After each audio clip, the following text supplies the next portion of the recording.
Hi everyone, I'm Kyelene Pag-ong and I'll be one of your reporter for today's discussion. I'll be discussing about holistic dynamic theory of Abraham Maslow. The personality theory of Abraham Maslow has variously been called humanistic theory, the third force in psychology, the fourth force in personality, need theory, and self-actualization. His theory is actually because of his past experiences when he was in college. Si Abraham is like other student nowadays na walang pakialam. Kumbaga, masulod lang sa school for the sake na makaskwela. He was secretly in love with her cousin. Then suddenly, a very unexpected event changed his life. While visiting his aunt, his cousin's older sister urged him to kiss his cousin.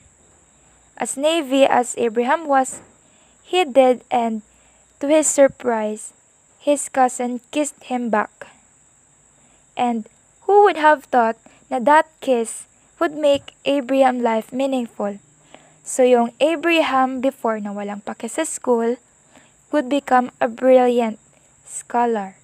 So eventually, they got married. I know it's incest, no? Pero love is something kasi na we can't control. Yes, it's foul, pero they lived happily ever after naman. And Maslow referred to it as holistic dynamic theory because it assumes that the whole person is constantly being motivated by one need or another, and that people have the potential to grow toward psychological health, that is self-actualization. Maslow had several basic assumptions regarding his view of motivation. First, the whole person, not any single part or function, is motivated. It means a person can be really motivated as a whole. Second, motivation is usually complex, meaning that a person's behavior may spring from several separate motives. Kumbaga, you are being intentionally motivated, maybe because you have reasons for it. Third assumption is that people are continually motivated by one need or another. Like, kanang diba, we are not just, nagiging motivated for nothing, right? Maybe because we want to or we need to.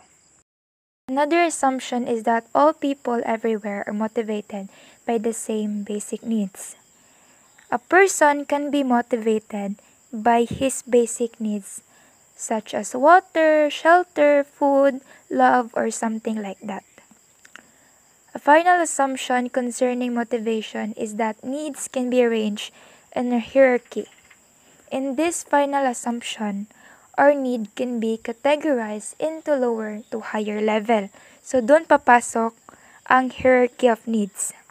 Maslow's hierarchy of needs concept assumes that lower level needs must be satisfied or at least relatively satisfied before higher level needs become motivators. The 5 needs composing this hierarchy are cognitive needs, meaning that they have a striving or motivational character. These needs, which Maslow often referred to as basic needs, can be arranged on a hierarchy or staircase. We have 5 basic needs based on Maslow. First, physiological needs such as air, food, water, shelter, clothing, sleep, and so on. Muna siya ang pinakalabaw na mga pangangailangan sa tao among these 5 basic needs. And there are at least 2 reasons unsa ang pinagkaiba ni physiological needs from other needs. First is that they are the only needs that can be completely satisfied or even overly satisfied.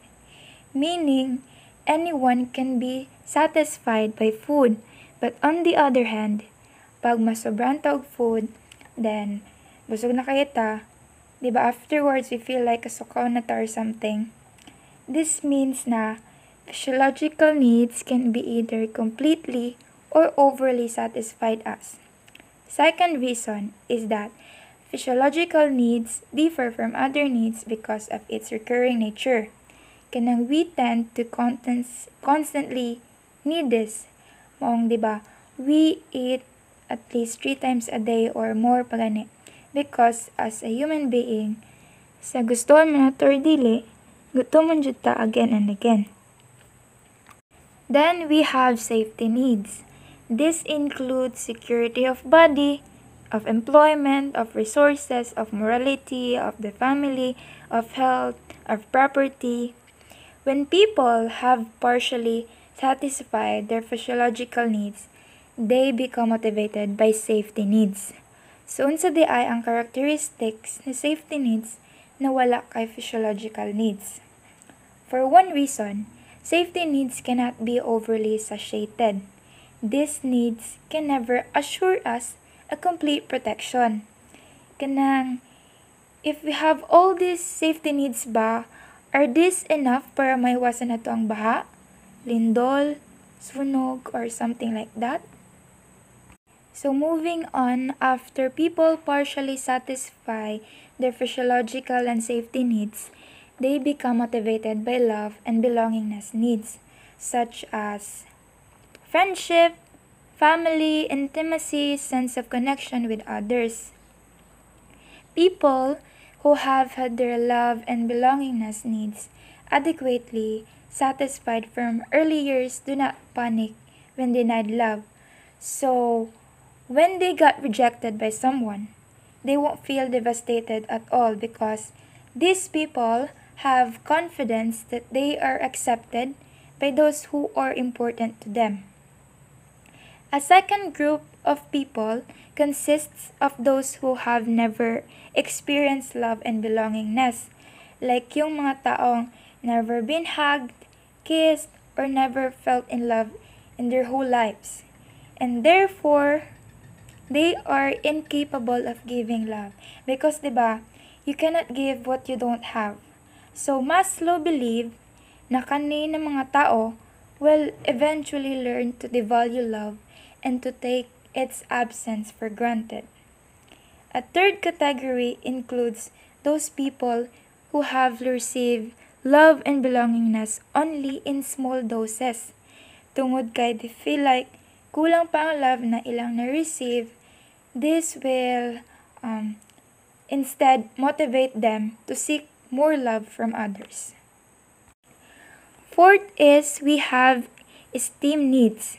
To the extent that people satisfy their love and belongingness needs, they are free to pursue esteem needs, which are self-esteem, respect, achievement, and confidence. Maslow identified 2 levels of esteem needs: reputation and self-esteem. Reputation is the perception of the prestige, recognition, or fame a person has achieved in the eyes of others, whereas self-esteem is a person's own feelings of worth and confidence. Kumbaga, it's kind of a battle between your appreciation for yourself and others people's appreciation of you. For the last level, when lower level needs are satisfied, people proceed more or less automatically to the next level, which is the self-actualization. These are morality, creativity, spontaneity, lack of prejudice, acceptance of facts. However, once esteem needs are met, they do not always move to the level of self-actualization. In addition to these 5 cognitive needs, Maslow identified 3 other categories of needs. These are aesthetic, cognitive, and neurotic. So first we have aesthetic needs. Like cognitive needs, aesthetic needs are not universal, but at least some people in every culture seem to be motivated by the need for beauty and aesthetically pleasing experiences. From the days of the cave dwellers down to the present time, some people have produced art for art's sake. When we heard aesthetic, is that the first thing that pops up to our head is beauty, right? So, when we say aesthetic needs, it is the need for beauty. Kanang, who would prefer ugliness rather than beauty? Kinsa may ganahan magpuyo anang gubot ug hugaw na environment. Kinsa may ganahan anang maot na attitude. Kinsa may ganahan anang pangit na surroundings. So that's why, according to Maslow, people in every culture seem to be motivated by the need for beauty and aesthetically pleasing experiences. Moving on, we have cognitive needs. Most people have a desire to know, to solve mysteries, to understand, and to be curious. Maslow called these desires cognitive needs. When cognitive needs are blocked, all needs on Maslow hierarchy are threatened. That is, knowledge is necessary to satisfy of the 5 cognitive needs. So it's really a big help no when you are not cognitively in need kay diskarte is a must jud bisan pa magkinaunsa. Because of cognitive needs, people would able to overcome their challenges kay they are already given the knowledge what to do or how to figure things out. The last one is neurotic needs. The satisfaction of cognitive, static, cognitive needs is basic to one's physical and psychological health, and their frustration leads to some level of illness. However, neurotic needs lead only to stagnation and pathology. Somehow, mao ni siya ang kabayaran when our basic needs are being unsatisfied. Like, for example, gipit jud kay ka sa katanan and eventually this will lead you to steal money. So that feeling that you need to steal is the neurotic need. Like instead na i-fulfill nato atong basic needs in a good way, we rather chose the other way around. So these are the estimated that the hypothetical average person has his or her needs satisfied to approximately this level needs, according to Maslow. Physiological 85%, safety 70%, love and belongingness 50%, esteem 40%, and self-actualization 10%. The more a lower level need is satisfied, the greater the emergence of the next level need. So it's really important to make our cognitive needs satisfied, no? Because the fulfillment of each level will siguro motivate us more. For some people, the drive for creativity or a self-actualization need may take precedence over safety and physiological needs. Reversals, however, are usually more apparent and real, and some seemingly obvious deviations in the order of needs are not variations at all. So there are criticism regarding Abraham Maslow hierarchy of needs na baliktad daw ang pag-arrange na instead na si physiological needs and safety needs ang nasa higher level, it should be self-actualization. Because for example, ang mga artists before would risk their safety just to make their self-actualization satisfied. That's why they believe na ang pagkasunod-sunod ni Maslow sa basic needs are reversed. But however, if we have understood the unconscious motivation, we would recognize that their needs are not reversed. Maslow believed that even though all behaviors have a cause, some behaviors are not motivated. In other words, not all determinants are motives. Some behavior is not caused by needs but by other factors such as conditioned reflexes, maturation, or drugs. Motivation is limited to the striving for the satisfaction of some need. Much of what Maslow called expressive behavior is unmotivated. So Maslow distinguished between expressive behavior, which is often unmotivated, and coping behavior, which is always motivated and aimed at satisfying need. Expressive behavior is often an end in itself and serves no other purpose than to be. So people who have expressive behavior have no goals or aim, but it is merely the person's mode of expression. While on the other hand, coping behavior is ordinarily conscious, effortful, learned, and determined by the external environment. Unlike expressive behavior, coping behavior serves some aim or goal, although not always conscious or known to the person, but it is always motivated by some deficit need. It involves the individual's attempts to cope with the environment, to secure food and shelter, to make friends, and to receive acceptance, appreciation, and prestige from others. Meanwhile, the deprivation of our basic needs will lead to some kind of pathology, like for example, if our physiological needs are unsatisfied, this will result in malnutrition, fatigue, loss of energy, obsession with sex, and so on. And also, if our self-actualization needs are unsatisfied, it will also lead to pathology, or more accurately, metapathology. Maslow defined metapathology as the absence of values, the lack of fulfillment, and the loss of meaning in life. Meaning, the satisfaction of each level of needs would really affect our lives in a way na pag dili masatisfy si love and belongingness needs, murag mawala atong sense of living or mawad ang tagana. Maslow hypothesizes that some human needs are innately determined even though they can be modified by learning. He called these needs instinctive needs. For example, sex. It is a basic physiological need, but the manner in which it is expressed depends on learning. One criterion for separating instinctive needs from non-instinctive needs is the level of pathology upon frustration. Second is that instinctive needs are persistent and their satisfaction leads to psychological health.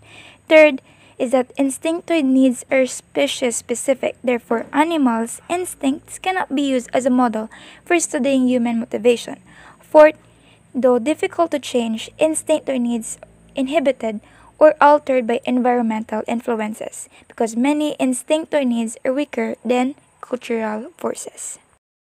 Good day, everyone. I am Rhoxan Lapasaran, and I am here to discuss self-actualization in the hopes that you, our viewers, will be able to understand Maslow's Holistic-Dynamic Theory better. The reason why Maslow was able to come up with the ideas of self-actualization was because of his two teachers in New York City. They were Ruth Benedict, an anthropologist, and Max Wertheimer, a psychologist. These two represented the highest level of human development.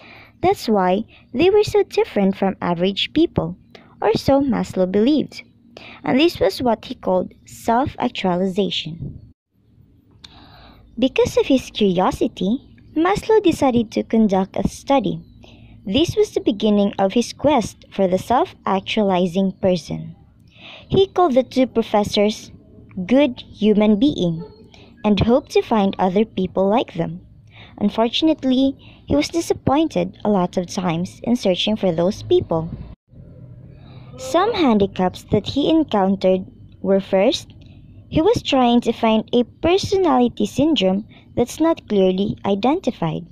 Second, many of the people he believed to be self-actualizing were not interested and valued their privacy more. Because of these, Maslow took a different approach, like reading biographies of famous people like Albert Einstein and William James. And so, Maslow had one of his aha moment. Rather than asking, what makes Max Wertheimer and Ruth Benedict self-actualizing, he turned the question to, and I quote, why are we not all self-actualizing? End quote. This caused a huge turning point to Maslow's study. Now knowing the right question, Maslow continued for his search of self-actualizing people, and this leads to his criteria for self-actualization. So there are 4 criteria. The first, they were free from psychopathology. So when we say psychopathology, this is the term which refers to either the study of mental illness or mental distress. This means that a person should be free of any manifestation of behaviors or experiences which may indicate that he or she is suffering from a mental illness or any psychological impairment. For example of these are anxiety disorders, bipolar disorders, depressive disorders, and such. For the second criteria, Kyelene had already discussed the hierarchy of needs, right? So self-actualizing people were already able to satisfy the lower needs and now stands at the top of the pyramid. So these people had a well-rooted sense of self-worth. So they are able to tolerate the frustrations of those needs better even in the face of criticism and erases the presence of threat to their safety. The third one is the embracing of the B values. So later on, we will discuss what is B values. For the final criterion, reaching self-actualization was the full use of exploitation of talents, capabilities, potentialities, etc. This means that Maslow's self-actualizing individuals had already fulfilled their needs to grow, develop, and to increasingly become what they were capable of becoming. So these people already reached the goals that they have set on what kind of person they aimed and wanted to be. Values of self-actualizers. B values stands for being values. These are needs that are eternal, needs that are within us, needs that are at the ultimate level, or so Maslow called meta-needs. These are needs that motivates a person to push forward for growth and development to achieve self-actualization. He called it meta-motivation. This meta-motivation was Maslow's answer why there are some people who had already satisfied their lower needs but is still unable of passing the threshold for self-actualization. These people lack the B values. Maslow believed that those people living among the B values are the ones with the capacity to achieve self-actualization and capable of meta-motivation. He also believed that unfulfillment of the meta-needs also leads to illness like the lower needs. For example, by the denial of truth, a person might suffer from paranoia. Therefore, he concluded that deprivation of any of the B values results in metapathology. Metapathology means the lack of meaningful philosophy of life. Now, I am really talking about B values, but what are these B values? There are 14 B values that Maslow identified, although these are not the exact number and it's not that highly important because they'll just become one or are highly correlated. So the 14 B values are the truth, goodness, beauty, wholeness, aliveness, uniqueness, perfection, completion, justice, simplicity, totality, effortlessness, humor, and autonomy. Maslow believed that all humans have the potential for self-actualization, and this brought us to Maslow's main question: why are we not all self-actualizing? Maslow believed that to be self-actualizing, we must be regularly satisfied in our other needs and also embrace the B values. Now, the following are the 15 tentative qualities that characterizes self-actualizing people to some degree.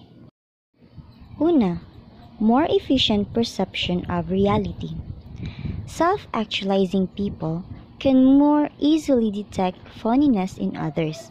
Itong mga self-actualizing people na to, they can sense what is genuine or yung fake lang. Not only in people ha, pero pati na rin sa ibang field like arts, music, or even literature. Sila yung mga tao na hindi madaling lokohin, ano? Mas tinitingnan nila yung bigger picture na kadalasan di nakikita ng iba. Kumbaga, mas realistic sila. Usually, di ba uncomfortable tayo sa mga bagay na di natin alam. But self-actualizing people are more comfortable with the unknown. They seek problems or puzzles na walang kasiguraduhan kung tama ba o mali ang solusyon. They welcome doubt, uncertainty, indefiniteness, and uncharted paths. Sunod, acceptance of self, others, and nature. Self-actualizing people can accept themselves the way they are. So, acceptance, big word. But when you're a self-actualizing person, you accept who you are, your strengths, weaknesses, wants, and desires. Not only in yourself but also others. Tanggap nila ang mga shortcomings ng iba at di naman nila yon ginajudge. Di rin sila nag-e-expect ng perfection sa sarili nila, pati na rin sa iba. They also acknowledge other people's strength, but don't feel threatened by it. Acceptance of nature, the human nature. They realize that people grow old, suffer, and die. They accept reality. Spontaneity, simplicity, and naturalness. They are unconventional but not compulsively so. They are highly ethical but may appear unethical or non-conforming. Self-actualizing people are spontaneous, simple, and natural. Sila yung mga tao na di mapagpanggap. Usually, they behave conventionally or accordingly. Pero kapag may mga situation na kailangan paninindigan talaga nila yan. Kahit nasabihin man na mali or i-ostracize sila. And then we have problem centering. A fourth characteristic of self-actualizing people is their interest in problems outside themselves. These people are not self-centered, no? Mas concerned pa sila sa problema na nag-i-exist sa labas nila. Kaya ang mga taong to, devoted sila sa trabaho nila. Not in the sense na, kasi trabaho ko yan. No, it's because genuine yung concern nila. Yung pagiging realistic nila yung dahilan, kaya natitimbang yung mga importante na mga issue. The need for privacy. Self-actualizing people have a quality of detachment that allows them to be alone without being lonely. Yung mga taong to, mapamay kasama man sila or wala, tipong okay lang. Kahit na sila lang mag-isa, they can still feel relaxed and comfortable. Why? It's because they had already satisfied their needs for love and belongingness. As I've said before, they already have a strong sense of self-worth. Kahit na parang di sila interesado kung titingnan, it's because yung concern nila is more on the bigger matter than themselves. Kasi diba, mas concern na sila sa iba kesa sa sarili nila. Autonomy. Self-actualizing people are autonomous and depend on themselves for growth even though at some point in their past, they had to receive love and security from others. No one is born autonomous or independent. Self-actualizing people are the same, but later in their life, when their needs to be in relation with others, love and acceptance are fulfilled, these people gain confidence that builds their self-worth. Di na nila kailangan maging dependent sa iba para sa self-esteem nila. Kumbaga, may inner peace na sila na di nararamdaman ng namumuhay na kailangan ang approval ng iba. And then we have continued freshness of appreciation. Self-actualizing people are grateful and appreciate their blessings. They don't waste their energy or time complaining about the negativities in their life, but rather remain grateful and appreciative on what they have. And then we have the peak experience. This was an unexpected discovery by Maslow. These are experiences where a person feels mystical in nature and somehow give a feeling of transcendence. Maslow described this according to his study as feeling both humble and more powerful at the same time. They feel passive, receptive, more desirous of listening, more capable of hearing. But simultaneously, they feel more responsible, active, and self-determined. They lost the sense of fear, anxiety, and conflict, became more loving, accepting, and spontaneous. This experience cannot be brought by an act of will.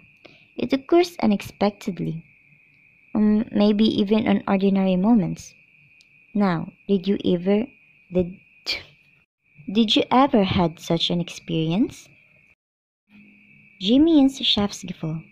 Self-actualizing people possess Jimmy's Schaffsgefühl, Adler's term for social interest, community feeling, or a sense of oneness with all humanity. It appears that self-actualizing people has a fondness towards other people. Even if they feel unfamiliar to a foreign land, somehow they still help others. Gaya ng normal na tao, yung mga taong self-actualized, nakakaramdam pa rin naman ng galit or pagkadiri sa iba. But, mas nananaig pa rin yung pagiging mabuting tao nila. Kaya andun pa rin yung acceptance. And then we have profound interpersonal relations. So as I said before, na self-actualizing people have fondness towards other people. They still keep their own circle of special people, and these relations are intense and deep. Next, the democratic character structure. So na-discuss ko na rin before about the acceptance, right? And I also mentioned before na hindi sila judgmental. They respect diversity and are considerate.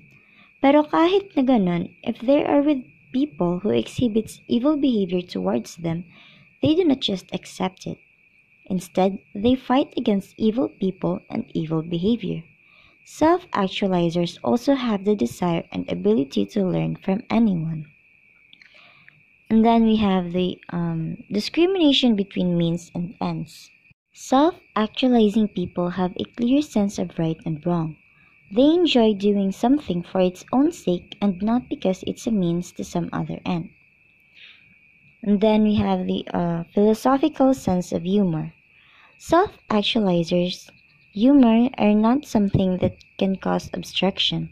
Kasi diba, may mga jokes that although some people find it funny, parang nakakasama rin sa iba. Those kinds of jokes that may cause pain to other people. And self-actualized people do jokes to serve a purpose that's beyond making people laugh. Next, we have creativeness. Creativeness does not only come in arts, but it could come from anywhere. Self-actualizing people possess B values, so they have a keen perception of truth, beauty, and reality. And these are the foundations of true creativity. Self-actualizing people do not need to be an artist or poet to be called creative, because creativity can also manifest in any other fields. The final characteristic according to Maslow was resistance to enculturation, because self-actualizing means to become everything that one can become, to actualize or fulfill all of one's potential, kaya mas nagiging unique yung isang tao. Mas nabibigyang diin yung pagiging iba niya. That's why he or she is less molded by a given culture. Love, sex, and self-actualization. As Kyelene already discussed the hierarchy of needs, we know that one has to satisfy their love and belongingness needs. Self-actualizing people are capable of both giving and receiving love and are no longer motivated by the kind of deficiency love or D-love, common to those people who are still not self-actualizing. They are capable of B-love, love for the essence or being of the other. So yung mga taong to, yung love nila is not harmful. When they love, they also not expect na mamahalin din sila. They love because they love. Their love is very genuine. Kaya yung mga B-lovers, sex between them is a mystical experience.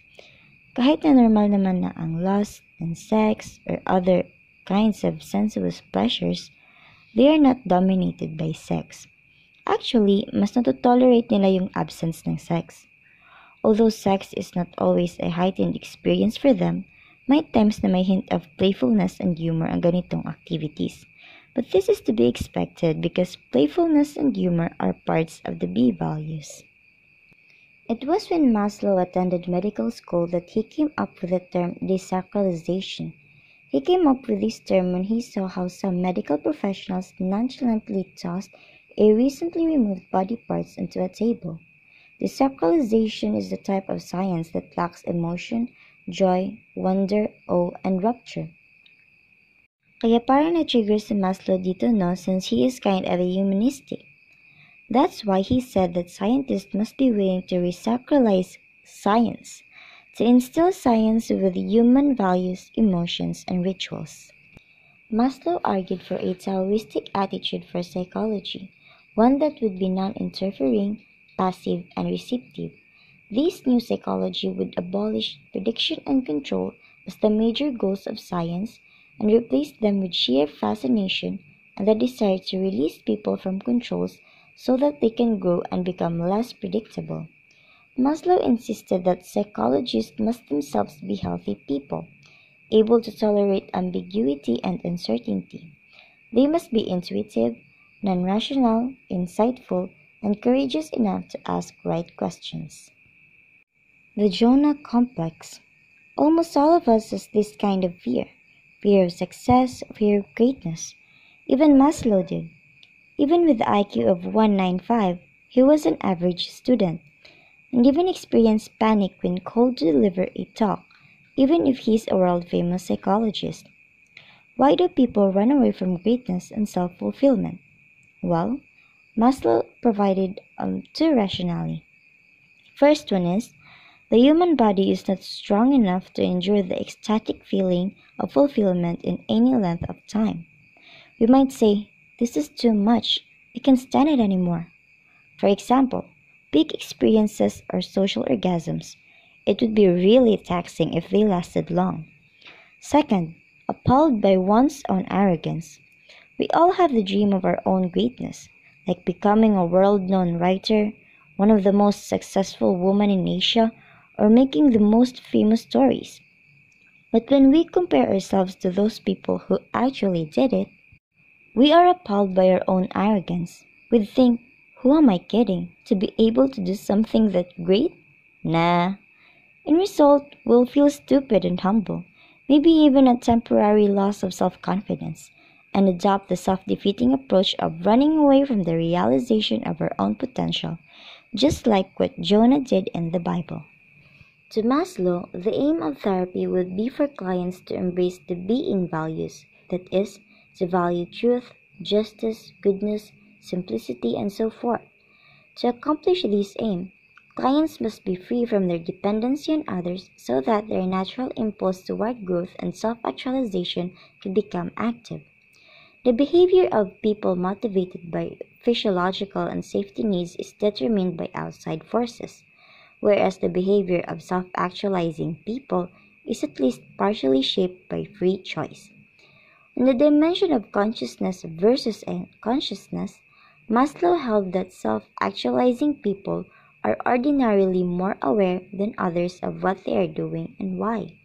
As for biological versus social influences, Maslow would have insisted that this dichotomy is a false one. Maslow's hierarchy of needs framework gives his theory excellent flexibility to organize what is known about human behavior. Maslow's theory is also quite consistent with common sense. At first glance, the theory seems quite simplistic. A hierarchy of needs model with only 5 steps gives the theory a deceptive appearance of simplicity. Overall, the theory is moderately parsimonious.